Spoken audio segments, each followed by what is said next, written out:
გამარჯობათ. ახლა გაჩვენებთ, როგორ ვაკეთებთ სახეზე პროცედურას უჯრედის აქტივატორით. უნდა ჩავრთოთ პირველ რეჟიმზე ან მეორე რეჟიმზე. თვალები უნდა დავხუჭოთ და წრიული მოძრაობით ვიწყებთ. ჯერ ვიწყებთ თავიდან. ასე. შემდეგ შუბლი.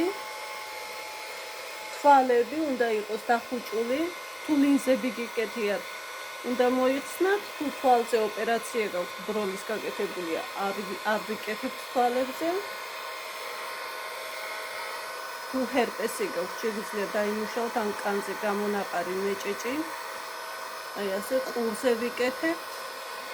ვისაც ყურის ანთება აქვს ან სმენის პრობლემა და აი ასე წრიული მოძრაობით ვიკეთებთ ჩემო ძვირფასებო.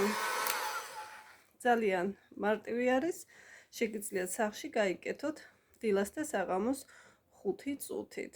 ასე რომ კონსულტაციისთვის შეგიძლიათ დამირეკოთ 571 24 28 17.